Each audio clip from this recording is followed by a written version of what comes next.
하나님의 말씀은 로마서 5장 12절에서 21절 두 번째 시간입니다.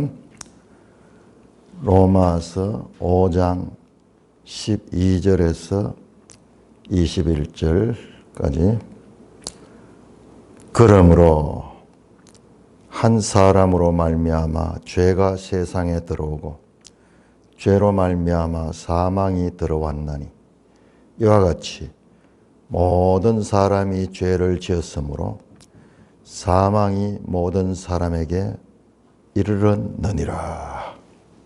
죄가 율법 있기 전에도 세상에 있었으나 율법이 없었을 때는 죄를 죄로 여기지 아니하였느니라.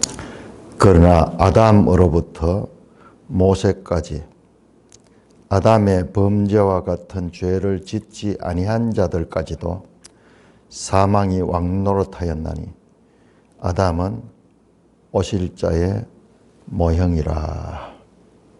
그러나 이 언사는 그 범죄와 같지 아니하니 곧 한 사람의 범죄를 인하여 많은 사람이 죽었은즉 더욱 하나님의 은혜와 또한 한 사람 예수 그리스도의 은혜로 말미암아 선물은 많은 사람에게 넘쳤느니라.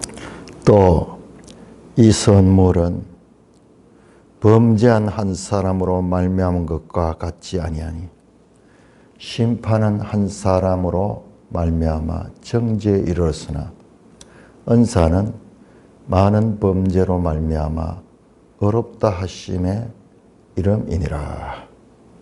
한 사람의 범죄로 말미암아 사망이 그 한 사람을 통하여 왕노릇하였은즉 더욱 은혜와 의의 선물을 넘치게 받는 자들은 한 분 예수 그리스도를 통하여 생명 안에서 왕노릇하리로다. 그런즉 한 범죄로 많은 사람이 정죄에 이른 같이 한 의로운 행위로 많은 사람이 의롭다 하심을 받아 생명에 이르렀느니라. 한 사람이 순종하지 아니하므로 많은 사람이 죄인 된 것 같이 한 사람이 순종하심으로 많은 사람이 의인이 되리라. 율법이 들어온 것은 범죄를 더하게 하려 함이라. 그러나 죄가 더한 곳에 은혜가 더욱 넘쳤나니 이는 죄가 사망 안에서 왕노릇한 것 같이 은혜도 또한 의로 말미암아 왕노릇하여 우리 주 예수 그리스도로 말미암아 영생에 이르게 하려 함이라. 하나님 아버지, 이 엄청난 내용들을 깨달은 것처럼 전할 수 있도록 성령으로 지도하여 주옵소서.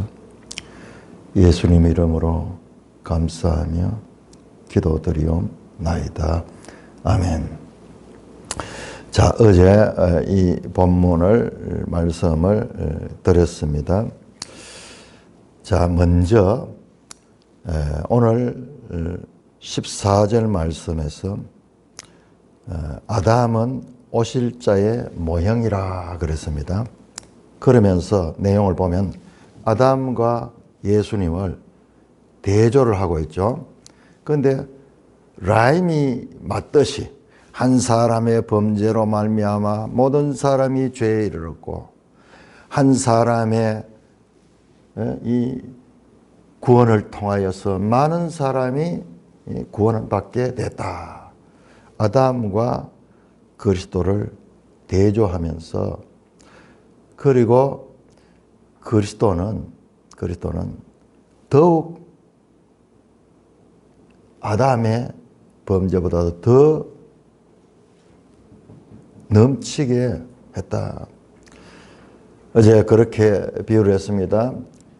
한 사람이 불을 내는 것은 쉬워요. 담배꽁초 하나가 떨어지면은 그것이 산불로 진화되어 가지고 번져나갈 적에 4월달, 5월달 최근에도 보니까는 저 캐나다 쪽에 불이 났는데요. 이게 미국까지 건너왔다 그래요. 어마어마하게. 그거는 끌 수가 없어요. 헬리콥터를 동원하고 온 것 다 해도 그건 끌 수 없어요. 온 산으로 이렇게 번지는 것은 그건 끌 수 없어요. 거기다 강풍까지 불면은 도저히 사람으로서는 할 수 없어요. 유일하게 그것을 끌 수 있는 것은 하늘에서 비가 와가지고, 그것도 소낙비 같은 게 와가지고 쫙 꺼주지 아니하면은 끌 수 없다. 그처럼 한 사람의 죄는 그 시작이 아주 작은 것으로부터 시작했지만은 그 죄를 제거하기 위한 그 한 사람은 그 한 사람의 그 죄의 시작으로 말미암아 온 세상이 다 오염되는데, 그 오염된 모든 것을 치료해야 되는 그와 같은 능력이 있어야 되기 때문에,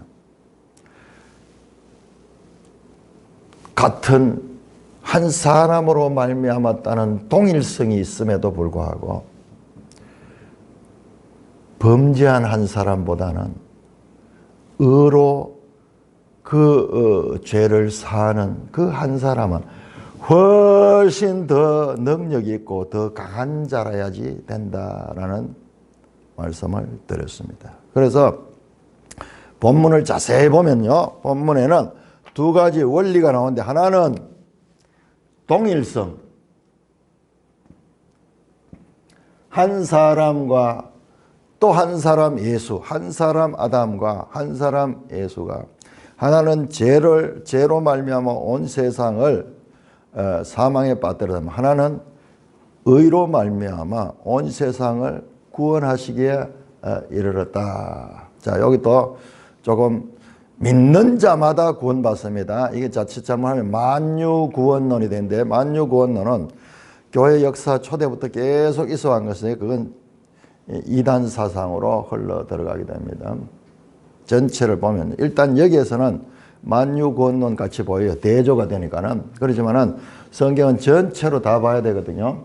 믿는 자마다 구원을 받는 그런 면에서 동일성, 같은 한 사람. 그래서 예수님을 두 번째 아담 또는 마지막 아담이라고 고린도전서 15장에서 말씀하고 있죠. 자, 우리 그렇다면 여기서 오늘 본문도 중요하지만 본문과 연계해서 성경이 어떤 책인가 보세요. 성경이 어떤 책인가. 아담 사건이 그냥 아담 사건으로 끝나지 않고 장차 예수 그리스도가 오셔서 구원할 그와 같은 사건의 모형이 된다는 거예요. 아담은 오실 자의 모형이다. 그렇다면요, 아담뿐만 아니라 구약 성경은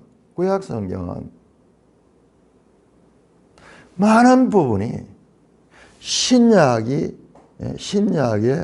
하나의 모형과 같은 의미를 가집니다. 예를 들어서 이스라엘 백성들이 출애굽할 적에 유월절을 지켰는데, 그 유월절이 궁극적으로는 예수 그리스도의 십자가의 구원 사역을 예표하는, 또는 모형적인, 예표란 말도 이 티폴로지 가는 게 이게 모형론이면서 또한 예표론이라 그럽니다. 그러니까 이런 단어들은 거의 세상에서는 잘 사용하지 않는 내용들이에요. 성경만에 있는, 성경의 아주 독자적인 성경의 이 구조가 바로 이와 같은 거 아닙니까? 예표론. 장차 일어날 일을 미리 보여주는 거예요. 미리 보여주는데, 그러나 예표나 모형은 실제보다는 작은 거죠. 실제보다는. 그래서 모형론, 예표론은 실제적으로 더 풍성한 의미를 가지고 있는 신약의 사건이나 신약의 성취를 암시하고 있는 것이다. 그러니까 구약 성경은 뭐냐? 그러면 구약 성경은 장차 신약에 예수께서 오셔서 이루실, 아니 예수님 그 자체이기도 하고, 뿐만 아니라 그 예수님과 그 구원에 관한 모든 내용들을 모형적으로 또는 예표하고 있는 암시가 들어있다는 원리를 우리는 발견할 수가 있습니다. 그러고 보니까는 유월절도 그렇죠. 뿐만 아니라 우리 히브리서를 보니까 제사 제도도 전부 다 모형과 그림자였다. 저 고린도전서 보니까 이스라엘 백성들이 광야의 삶도 이것도 참 다 광야에서 너희가 그 세례를 받고 그리고 그 반석에서 물을 먹는데 그 반석은 그리스도다. 예수님도 스스로 말씀했습니다. 모세 시대에 광야에서 사람들이 불뱀에 물려 죽을 적에 놋뱀을 만들어 높이던 것이 인자도 들려야 하리라. 그러니까는 구약에 일어난 사건들은 그냥 그 사건으로서 그 내러티브라고 합니다. 그 이야기로서 끝이 아니라 그 이야기는 더 풍성한 의미를 내포하고 있는 이야기다라는 것을 우리는 원리적으로 알 수가 있는 것입니다. 그래서 우리 성경 읽다 보면은 그냥 이 66권을 쭉 읽으면은 항상 그런 거 있는데 그걸 누가 지적을 해주지 못하니까는 우리 속에 그와 같은 것들을 느끼고는 있지만은 정리가 안 돼요. 정리가 안 돼요. 그런데 정말 하나님 말씀을 사랑하는 사람들은요, 이건 교파의 관계도 없어요. 이거는 진리의 성령께서 그 마음에 감동하시면요, 성경을 읽으면은 뜻을 잘 이해 못해도 뭔가 이끄는 것이 있어요. 이끄는 것이 있어요. 예수님께서 마지막에 성찬을 하시면서 이는 피로 맺는 새 언약이다 그랬습니다. 그 새 언약은 에레미야가 그 포로기 선지자 에레미야가 날이 이르면 새 언약을 맺으리라. 그 언약은 옛 언약과 다른 그 언약이다. 전부 예수 사건은 뿐만 아니라 우리 마태복음을 보니까는 전부 예수님은 구약 성경을 이루리 함이라. 구약 성경을 이루리 함. 10번에 걸쳐서 계속 문자적으로 구약 성경과 예수 사건을 일치시키고 있습니다. 그래서 그것을 깊이 연구한 성경 신학자들이요, 여기는요 아주 특수한 사람들이요, 특별한 성경을 깊이 연구한 천재들이 발견하는 것이 바로 구약 성경은 하나의 모형론적이고, 오늘 본문에 나오죠. 아담은 오실자의 모형이다. 이 성경 안에서 모든 원리는 성경 안에서 빼나가야 됩니다. 성경 안에서 나와야 됩니다. 철학적으로 접근해서 나오는 것은 그거는 잘못될 수가 있습니다. 성경 안의 원리에서. 뿐만 아니라 이 모형이라고 하는 말씀은 어제 우리가 찾아봤지만 고린도 전서 또는 히브리서 여러 군데서 성경 자체가 이 주장하는 그와 같은 사상이에요. 그래서 이건 딴 원리가 아니고 성경 안에서 나오는 성경 해석의 원리예요. 그래서 이 모형론을 통해서 뭘 할 수 있냐? 구약 성경은 이게 라틴어입니다. 왜 라틴어를 쓰느냐 그러면은 이것을 처음 발견했는 이 신학자가 라틴어로 기록이기 때문에 sensus plenior, sensus plenior 영어로 번역하면은 full sense, 더 풍성한 의미라다. 구약 성경의 내러티브는 그 자체로 끝나는 것이 아니라 그것은 장차 올 더 풍성한 의미를 가진 그리스도 사건과 연결된다는 이와 같은 성경의 원리를 발견하는 것이 이게 티폴로지예요. 이게 아주 중요합니다. 아주 중요해요. 우리 많은 경우 구약 성경을 이야기를 했죠. 해중교회 또는 재침례파 계통의 그런 교회들 가운데 많은 교회들이 신약만 강조하고 구약은 저 이스라엘 민족에 대한 율법이고 그 율법 시대는 끝나고 이제 복음 시대라 그렇게 하면서 구약을 무시하는데, 그렇게 보는 것이 얼마나 근본적으로 성경적으로 잘못되는 거예요. 성경의 이 원리가 작동하고 있는데 전부 예수님의 말씀도 그렇고 마태복음이 예수님을 소개하는 것도 다 구약과 신약을 연결해서 하는데, 자, 신약만 강조하는 그런 사상은 조금 틀린 것이 아니라 그거는 그야말로 이단 사상인 거예요. 왜냐 그러면은 성경의 이 원리가 전체가 다 작동하고 있잖아요. 그런데도 불구하고 우리들도 어떻게 배웠냐 그러면요. 구약은 율법, 신약은 복음. 그래서 구약은 저것은 옛날 것이고 필요 없는 것이고 신약만이 오늘 우리 이 새 시대의 것이다. 이런 식으로 우리도 다 배워왔는 거예요. 다 배워왔는 거예요. 성경 자체는 전체가 다 이와 같이 구약과 신약, 저 구약의 사건들, 아브라함 사건들조차 우리가 앞에서 나오잖아. 아브라함의 자녀 문제로 일어났던 그 사건들조차 신약의 믿음으로 말미암아 의를 이루는 그 사건이라는 그 사건을 향하여 장차 풍성한 의미를 가지고 우리 인류의 구원의 핵심 문제를 가리키는 그 의미가 그 속에 들어있었던 거예요. 들어있었던 거예요. 그러므로 이 모형론을 이해를 하고 이 모형론을 가지고 성경을 보면요, 이 성경을 정말 예수님이 원하신 데 보는 거예요. 예수님 무슨 말씀했습니까? 요한복음 5장에서 이렇게 말씀했어. 너희가 영생을 얻기 위하여 성경을 상고하거니와 이 성경이 곧 내게 대하여 말하는 것이다. 성경 그때 성경 구약 성경입니다. 신약이 나오기 전에 구약 성경이에요. 구약 성경 전체가 특별한 사건뿐만 아니라 구약 성경 전체가 내게 대하여 기록한 것이다. 예수님의 성경에 대한 정의입니다. 구약 성경은 예수 그리스도는 더 풍성한 의미를 예표하고 있는 그런 역할을 한다. 그렇게 되면 우리가 이제 합리적으로 구약 성경을 인정하게 돼요. 왜냐? 그럼 한번 생각해 보세요. 어떻게 해서 인류의 구원의 이 역사와 그 구원의 내용이라는 가장 중요한 내용을 다루고 있는 성경이 저 창세기의 아브라함 가족 이야기, 아니 개인 가족의 이야기들, 그 다음에 크고 많은 나라 가운데서도 그 이스라엘, 계속 그 이야기가 연결되죠. 그때 왜 이스라엘 이야기냐? 많은 사람들이 성경을 보면서 그 문제 때문에 시험을 들어요. 우리 한국사도 잘 모르는데 왜 나무 이스라엘 역사를 우리가 공부하냐?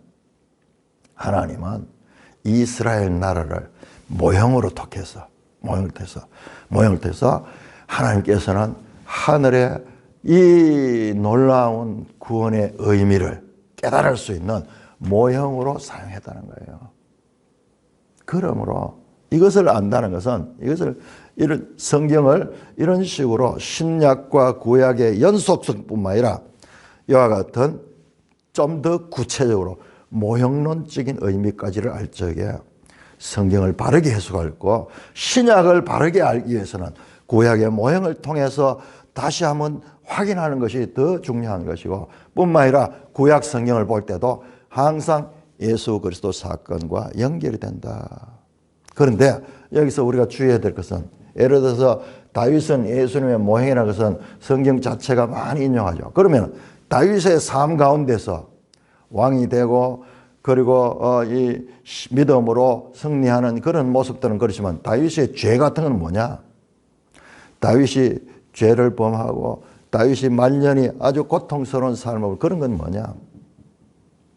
그래서 모형론에서 중요한 것은요, 거기에서 전체 다가 아니라 모형은 실체하고는 달라요. 실체하고 이 외형은 같고 실체를 예표하잖아. 그 속에 살 수 있고 그 속에 예를 들어 모델하우스는 그냥 모양만 같지 실제로 모델하우스 우리 살 수 없잖아요. 마찬가지로 그와 같은 한계는 있다는 거죠. 그러니까 이스라엘 역사라는 것에 한계는 있지만 그조차도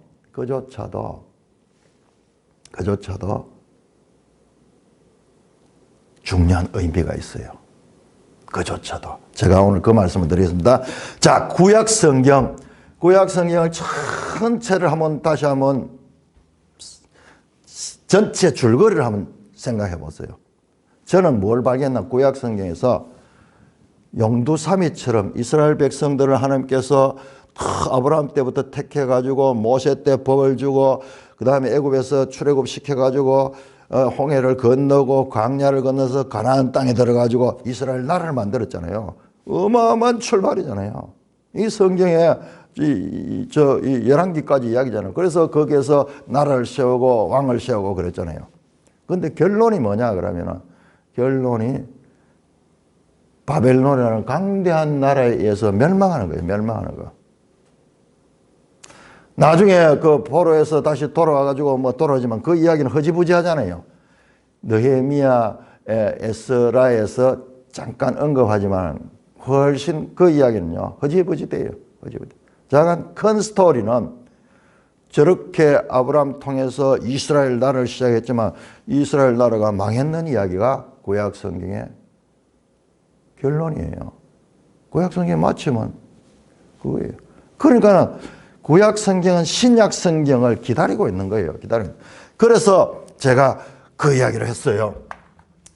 야, 구약 성경을 가장 잘 설명하고 있는 말씀이 뭐냐 그러면 사람으로는 할 수 없어도 하나님으로는 할 수 있느니라. 두나미스입니다. 아두나미스. 아두나마이. 두나마이.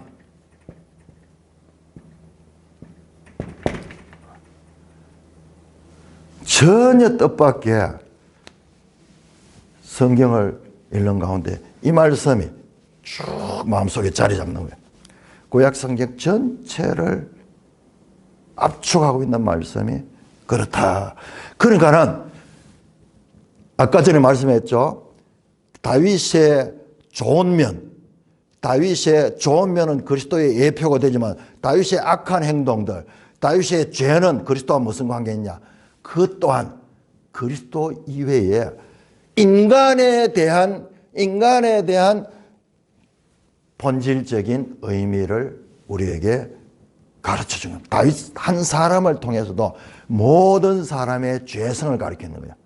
그러나 구약 성경의 모형론은 그리스도를 향하고 있음과 동시에 인간 존재의 본질을 또한 우리에게 제시하고 있나요? 그래서 전부 죄의 역사예요. 그래서 망하는 게 범죄함으로 하나님의 백성들이 그 율법에 의해서 순종하지 않은 결과 망했는 거예요. 그 이야기를 지금 예수님께서 요한복음 19장에서 마태복음 19장에서 그렇게 말씀하셨죠. 부자 청년이 왔다 갈 때 그때 말했잖아요. 누가 그럼 제자들이 누가 그럼 구원을 받았습니까? 그때 예수께서 말씀하셨죠. 사람은 할 수 없되 하나님은 할 수 있느니라. 그 부자 청년은, 율법을 잘 지키는 부자 청년은 구약 성경 전체를 압축해주고 있는 거예요. 압축해주고. 이것이 그렇게 중요해요. 그러면은 이 말씀을 우리 한번 생각해봐요. 지금까지 로마서를 한번 생각해봐요. 지금까지 로마서. 이야기는 이야기를 설명하는 거예요. 이신칭의. 모든 사람은 죄를 범하였으며 하나님의 영광에 이르지 못하고 오직 예수 그리스도를 믿음으로 하나님만을 통하여 하나님의 구원의 방법을 통하여 우리가 두나마이 구원받을 수 있다. 두나마이의 궁극적 목표는요, 구원이에요. 구원. 우리는 죄인이기 때문에 죄로 죄된 인간으로서는 할 수 없다. 의인 없나니 아무도 없으며 그러므로 사람 스스로는 구원받을 수 없다. 명백하게 정의하고 오직 하나님만 구원하겠다. 지금 이 말씀이 지금 전혀 이 말씀과 관계없는 것 같지만 이 말씀과 지금까지 로마서 1장에서 5장까지 전체 이야기가 여기에 포함되는 거예요. 사람으로서 구원할 수 없고 왜? 모든 사람은 죄인이기 때문에 오직 하나님이 사람이 되어 이 땅에 오신 그 예수 그리스도를 믿음으로 말미암아. 그래서 오직 다만 이 말씀들이 계속 강조되는 거. 왜? 전적으로 구원은 하나님께 속한 것이다. 그럼 이스라엘 전 역사는요, 이거를 가리키는 거예요. 그렇습니다. 우리는 죄인입니다. 다윗도 죄인이고 아브라함도 죄인이고 다 죄인. 그럼에도 불구하고 하나님의 은혜를 통해서 하나님의 능력을 힘입어서 아브라함이 믿음에 그것을 의로 여기셨다. 오직 하나님의 은혜로 우리가 구원받을 수 있다는 이 이야기들이에요. 구약 성경의 전체 인간의 절망과 그리고 예수 그리스도 통한 구원을 암시하고 있습니다.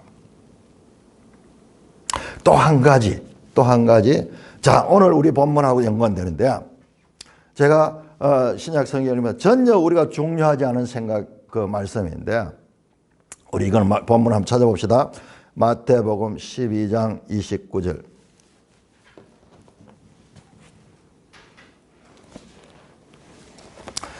예수님의 한 말씀. 우리는 사도 바울은 아주 논리적이고 성경을 잘 푸는 것 같지만은 그러나 예수님은 사도 바울같이 이렇게 논리적이지 않게 그냥 내러티브 가운데서 그 말씀 한마디 툭툭 던졌거든요. 근데 그 말씀이 이거야. 근데 이 말씀이 촌철살인 뿐만 아니라 전 성경과 전 구속사를 지금 핵심 메시지고 사도 바울은 이 말씀을 풀어가지고 우리는 이 말씀을 들어도 이것이 가지는 의미를 우리가 알지 못하는 거예요. 알지 못하는. 바울이 와서 이렇게 설명해주고 다시 돌아가 보니까 바울 사상은 여기 나오는데 와, 예수님 말씀은 참으로 하나님의 말씀이구나. 자, 마태복음 12장입니다. 마태복음 12장 29절.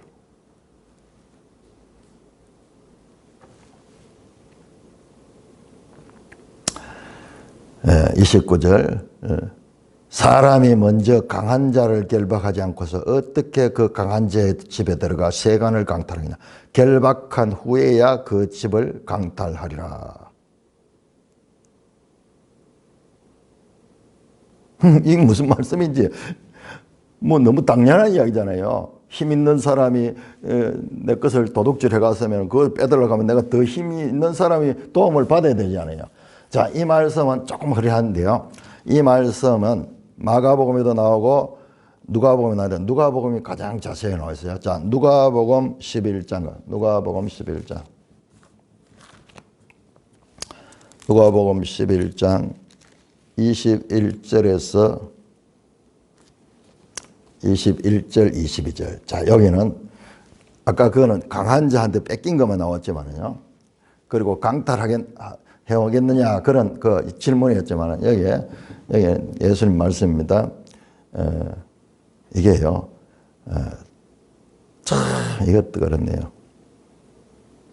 야, 자 20절 하나님의 손을 힘입어 그랬죠. 아까 앞에서 봤던 마태복음은요 성령을 힘입어예요. 여러분 보세요. 마태복음과 누가복음에 마태복음 7장 11절에서 좋은 것을 주지 않겠냐. 자, 누가복음에서는 성령을 주시지 않겠냐 그랬고, 자, 여기에서는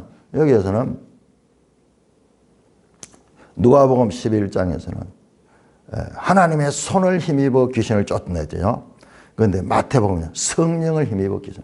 하나님 나라가 이미 임하 있느라 그 말씀. 자, 오늘 그 말씀 이후에 22절입니다.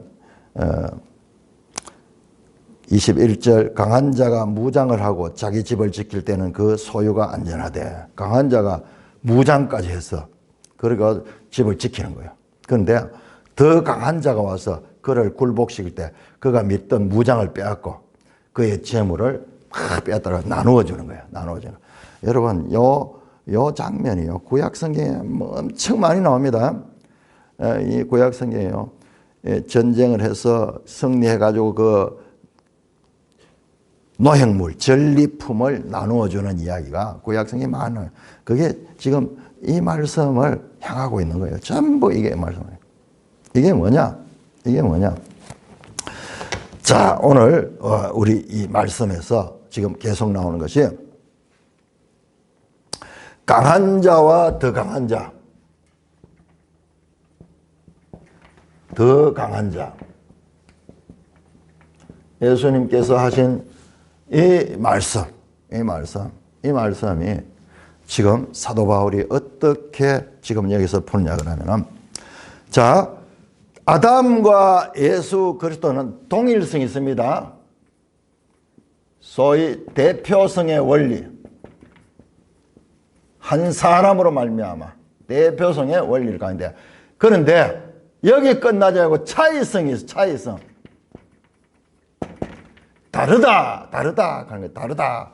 자, 다르다는 것은 더 키가 크거나 적거나 강하거나 약하거나 아름답거나 덜 아름답거나 이 차이점이 엄청 있는 거죠. 동일성과 더불어, 대표성이라는 동일성과 더불어 차이성이 있다. 우리는 이 동일성은 많이 보는데 지금 본문에서 이야기하는 차이성을 소홀히 볼 수가 있습니다. 자, 그 차이성을 다루고 있는 말씀 보세요. 자, 5장 15절.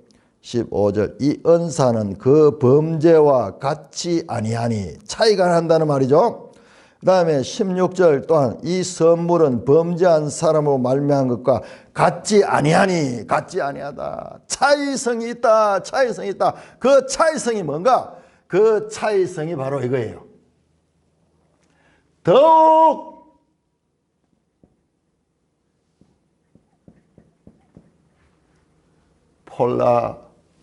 더욱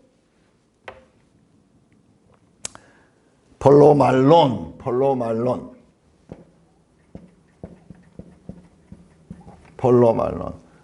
하물며 더욱 더, 영어로 much more 그랬죠. 이 뭐냐? 강한 자도 강하지만 이보다도 더 강한 자, much more strong. much more. 스트롱이 뭐예요? 스트롱이 두나마이예요. 두나마이. 힘이에요, 힘. 이 자보다도 더 강하지 아니하면은, 이 도둑놈보다도 더 강한 사람이 아니면 이 도둑놈한테 또 빼앗겨. 그런데 무장을 하고 지키고 있는 이 자를 가면은 가서 확실히 더 강한 자가 가서 버려요.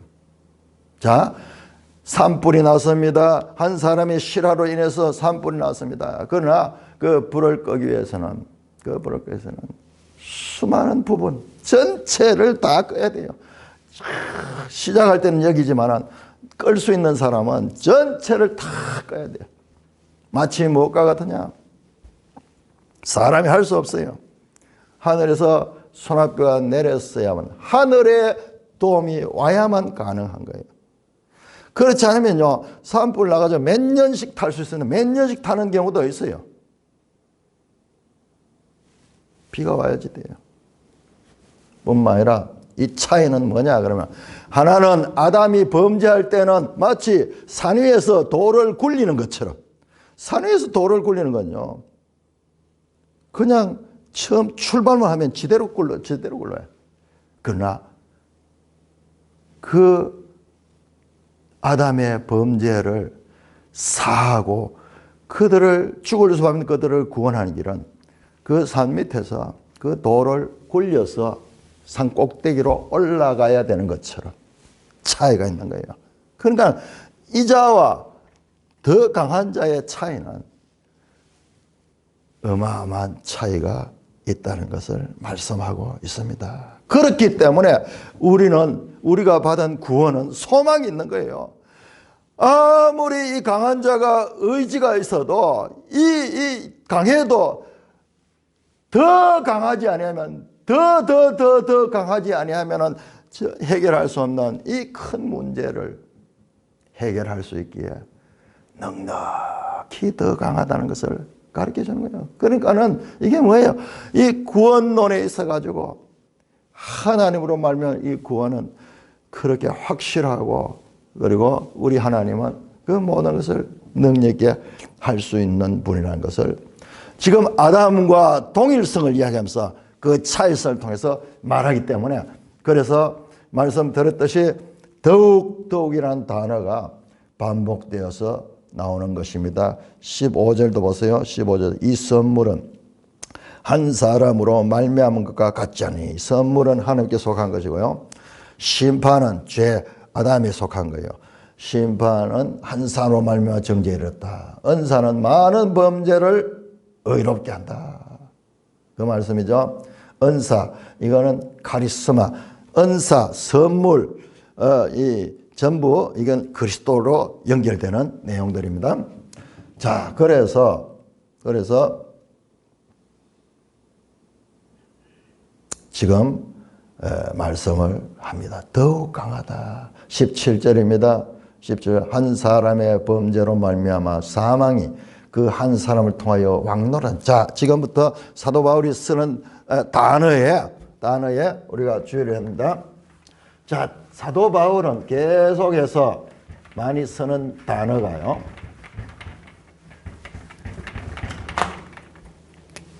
지배하다 또는 왕노릇하다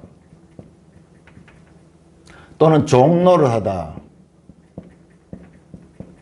이런 단어를 많이 써요. 그러니까 우리한테는 좀 이게 좀 생소해요. 그런데 이게 전부 원어로 보면은 이게 연결됩니다. 왕노릇은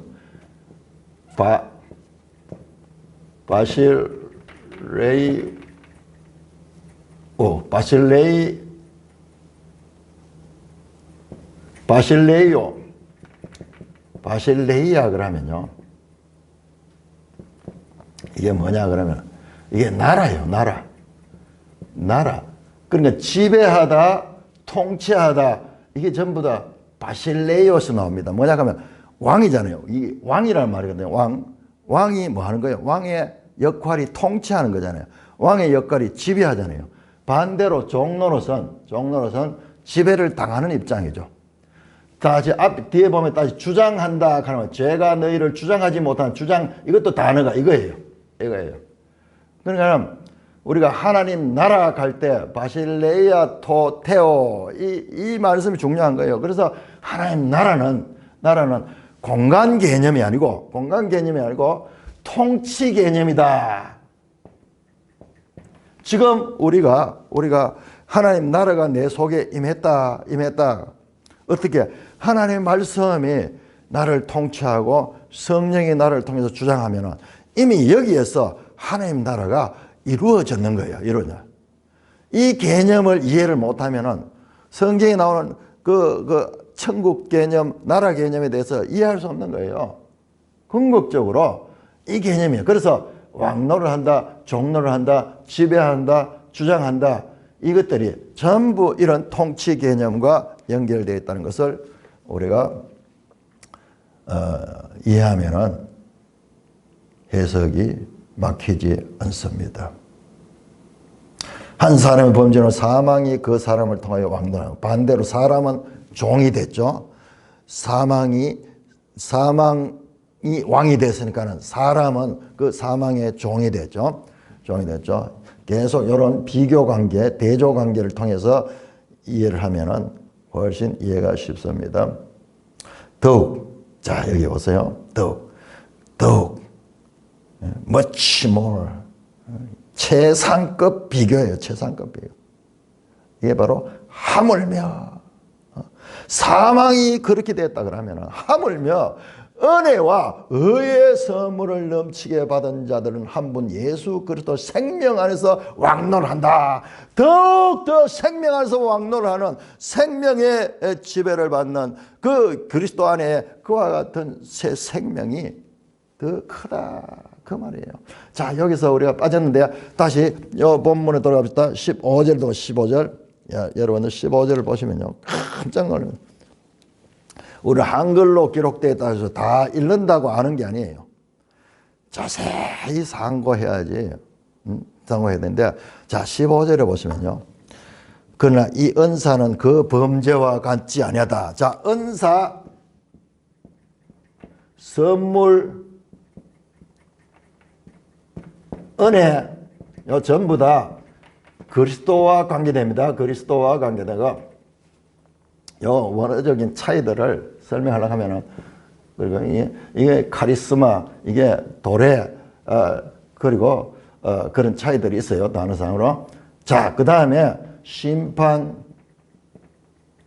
죄, 뭐 이런 것들은 전부 아담과 연결다. 아담과 연결됩니다.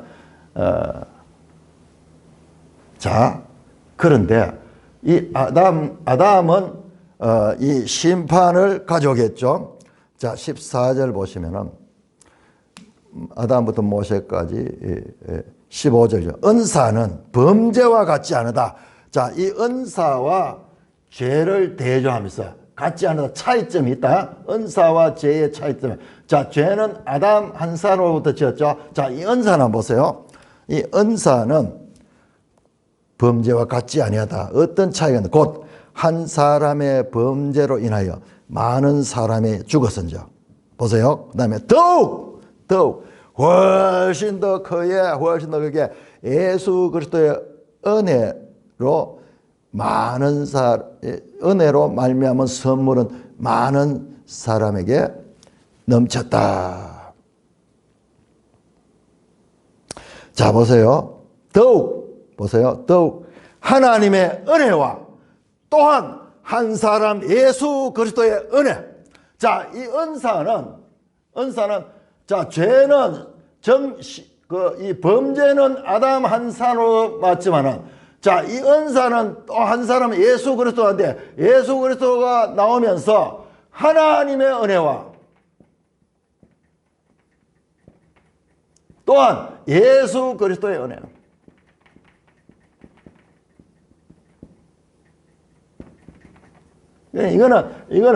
이거보다도 much more 더욱 크다 그 말이에요. 더욱 크다 말이에요. 15절 보세요. 하나님의 은혜와 또한 한 사람 예수 그리스도의 은혜로 말미암은 선물 같은 이야기죠. 하나님의 은혜와 예수 그리스도의 은혜로 말미암은 선물. 하나님의 은혜와 또한 예수 그리스도의 은혜로 말미암은 선물. 더 크다. 자, 이 죄 한 사람의 죄와 이 은혜가 얼마나 차이가 나는가. 그것을 말합니다. 강한 자도 세상을 지배하고 있지만 더 강한 자가 와서, 여러분, 사탄을 이길 수 있는 자가 누구예요? 사탄이 이 세상의 신이에요. 다 지배죠. 그래서 이게 또 다 연결된 거예요. 사람으로는 이 죄의 이 소유권을 가진 사탄을 이길 수가 없다. 그러나 하나님은 할 수 있다. 우리가 하나님을 할 수 있는데, 그 하나님이 사람이 돼서 우리에게 할 수 있는 그와 같은 성령을 주신 것이 이게 구원론이고, 앞으로 이제 6장, 7장, 8장에서 그 부분을 다루게 될 것이에요. 성화. 어떻게 구원받은 백성들이 어떻게 사탄이 지배하는 이 세상 가운데서 이겨 나갈 수 있는가. 자, 그렇게 해서 더욱이라는 단어가 중요하죠. 여기서 강조하는 거 바로 그거예요. 자, 18절입니다. 그런즉. 자, 지금까지 말씀을 정리합니다. 그런즉 한 범죄로 많은 사람이 정죄에 이른 같이 한 의로운 행위로 말미암아 많은 사람이 의롭다 하심을 받아 생명에 이르다. 생명과 사망.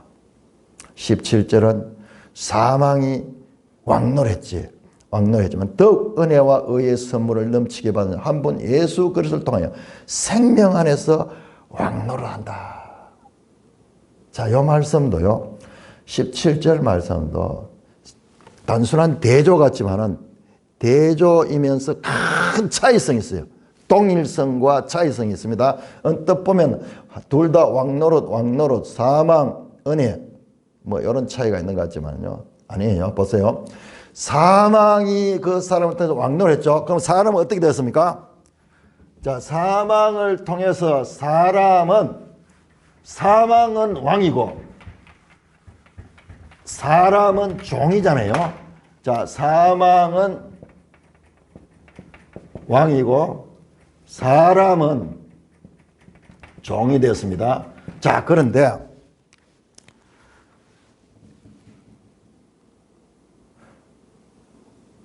더욱 은혜와 이게 이랬다 그러면은 이보다도 더 크게 은혜와 의의 선물을 넘치게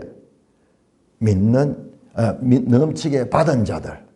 그러니까 이게 받아도 그냥 받는 게 아니라 은혜와 의의 선물을 넘치게 만든 한 분 예수 그리스도 생명 안에서 왕이 되는, 왕 노릇하는 거.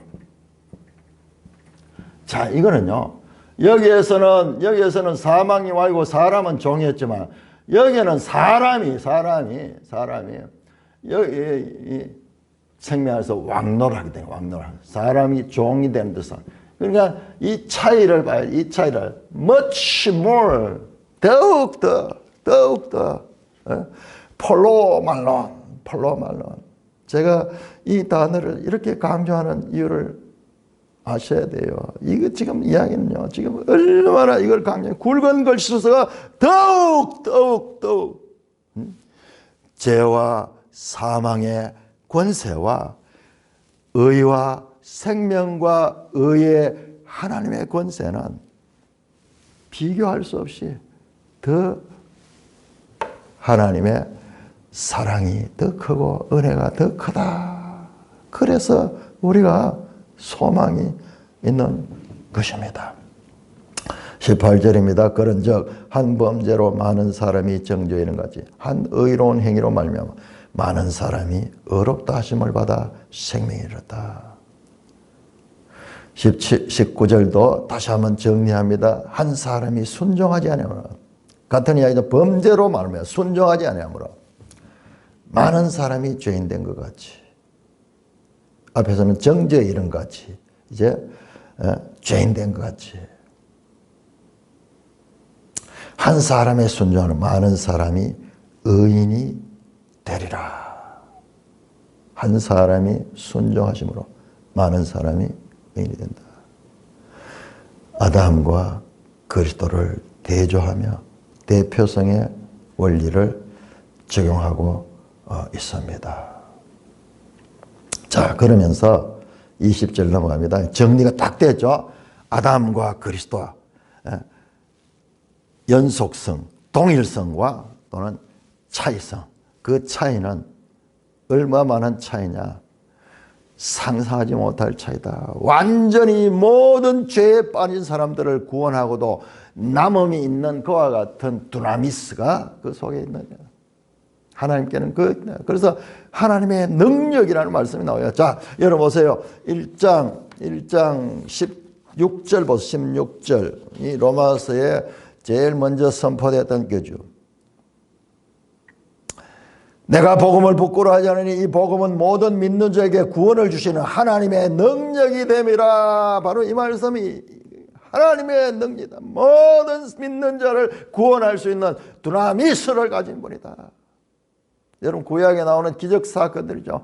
홍해를 가르고 이런 기적사건들은 뭐냐, 하나님이 전능하신 분이라는 것을 보여주는 사례들.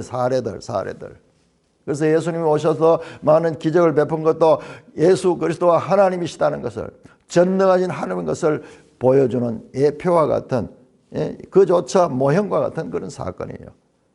심지어는 죽은 자를 살리고 문둥병자, 인간으로서 치유 불가능한 자를 살리는 이 자체도 예수 그리스도가 누구냐? 두나마이의 원인, 두나마이 그 자체. 오직 성령이 너에게 임하면 너희가 권능을 받고, 두나마이 전부 하나님이 할 수 있다. 사람은 할 수 없지만 그것을 가르치고 있는 것입니다. 자, 그러면서 우리가 로마서를 계속 보면은 아주 한 번씩 가다가 이야기를 전개한 한 번씩 탁 율법이 툭툭 튀어나와요. 자, 갑자기 문맥과 달리 율법이 들어온 것은 범죄를 더하게 하려 함이라. 그러나 죄가 더하는 것에 은혜가 더욱 넘쳤다. 갑자기요. 율법의 의미, 율법의 기능, 율법은 뭐냐? 그 이야기가 한 번씩 가다가 이절만 하면 툭툭 튀어나와요. 율법으로는 죄를 깨달아. 3장 20절에서도 갑자기 쭉 인간이 죄인 된 것을 쭉 이야기하다가 율법으로는 죄를 깨달습니다. 자, 3장 20절 한번 보세요. 그러면 율법의 행위로 그의 앞에 의롭다 하심을 얻을 육체가 없네. 율법으로는 죄를 깨달음이라. 톡 하면서 율법의 역할, 율법의 기능, 율법의 의미, 정의해 주는 거예요. 이런 말씀은 우리가요, 이런 건 바울의 가르침을 통해서 정의를 받지 아니하면은 우리가 스스로 생각할 수 없는 거예요. 우리는 법 속에 살아가고 있지, 그 법이 진정하게 가지는 의미가 무엇인가 이런 것까지 생각하려고 하면은 계속 원인을, 인간 세상의 원인을 알 때 그와 같은 것이 깨달아지는데, 쉽게 툭 던져버려. 툭 던져. 율법으로는 죄랄 거다. 다시 똑같이 율법이 들어온 것은 범죄를 더하게 하렵니다. 범죄, 죄를 더하게 했다. 자, 우리 매일 성경 보세요. 매일 성경 그 부분을 다루고 있습니다. 주석에서 율법이 죄를 더하게 한다는 것은 죄를 더 짓게 한다는 뜻이 아니라 율법이 죄를 더 죄로 드러낸다는 말이다. 율법으로는 죄를 깨닫게 한다 그랬죠. 그러니까 율법은 죄가 죄라는 것을 사람들에게 알려주는, 죄가 있어도 드러나지 않고 있습니다. 그러니까 와서 이 검사가 신문을 해가지고 그 사람의 죄를 입증하죠. 그래서 나중에 이제 죄인이라고 재판에서 판결을 내리죠. 이 과정처럼 이 사람이 수치미 뚝 떼고 거짓말하고 있으면 나는 그런 죄도 없다 이러면은 죄가 없는 거예요. 실제로 죄를 지어도 드러나지 않는 거예요. 그러나 그 죄를 조사를 해가지고 쭉 그 사람이 죄인의 것을 드러내는 그 역할을 하는 것이 바로 율법의 역할이라는 것입니다. 우리 성경에서요, 가장 어려운 부분이 바로 이 부분, 율법이 뭔가. 그 부분에, 그런데 바울 사도는요, 계속 이걸 가리킵니다. 자, 4장 15절 한번 볼까요? 4장 15절. 4장 15절에서도 율법은 진노를 이루게 하느니 율법이 없는 것은 범법도 없느니라. 똑같은 말씀이죠. 자, 율법이 없으면은 법을 범하는 거죠. 그러니까 죄죠, 죄. 그러니까 계속 단어 사용이 동전의 양면처럼 때로는 앞면을 쓰고 때로는 뒷면을 써서 이렇게 하는 이유도 있어. 이 실체를 드러내기 위해서 은혜라고 쓰기도 하고 은사라고도 쓰기도 하고 그리고 의라고 쓰기도 하고 생명으로 쓰기도 하고, 반대는 죄라고 말하기도 하고 심판이라고 말하기도, 진노라고 말하고 사망이라고 말하고, 계속 우리로서는 알 수 없는 이와 같은 구원의 기본 원리들을 가르치기 위해서 단어를 다양하게 쓰는 거예요. 우리는 이 부분은 우리가 알 수가 없는 거예요. 그런데 보세요. 4장 15절. 율법은 진노를 얘기한다. 무슨 진노? 죄에 대한 진노를 얘기한다. 그 말이에요. 율법이 없으면 죄도 없다. 같은 이야기가 나옵니다. 이 내용이, 이 말씀이 얼마나 중요한지 몰라요. 자, 로마서 우리 7장에 가면 이 부분을 더 자세하게 달릴 것이고요. 뿐만 아니라 사도 바울은 갈라디아서를 통해서도 이 말씀을 가리킵니다. 갈라디아 3장. 자, 우리 로마서 하면서 갈라디아까지 많은 정리를 할 수 있죠. 갈라디아 3장. 자, 갈라디아서와 로마서는 아주 닮은 책입니다. 갈라디아 3장 19절. 갈라디아 3장 19절. 그런즉 율법이 무엇이냐 정의를 내잖아요. 자, 여러분들이 이런 것이 어려운 거예요. 인간이 무엇이냐, 죽음이 무엇이냐, 행복이 무엇이냐, 이와 같은 우리가 늘 그 속에 살고 있으면서도 그 존재의 인간이 무엇이냐 정의를 내려가 못하는 거야. 아무도 몰라요. 모르겠다. 허무하다. 허무. 불교 같은 데는 계속 인간으로 마음으로 파고들어가냐. 그 결국이 뭐예요? 모든 것은 무다. 허무다. 답을 가지지 못하는 거예요. 그 답을 정의를 내는 거예요. 율법이 무엇이냐? 범법함으로 더하여진 것이라. 죄를, 이 말도요 어려운데요. 죄가 죄로 드러나도록 하기 위해서 하나님께서 더하여졌다는 이 표현도 나중에 나오는데요. 원래 있는 것이 아니고 이것이 들어와 가지고 죄가 죄로 드러나겠어요. 죄로 드러나겠어.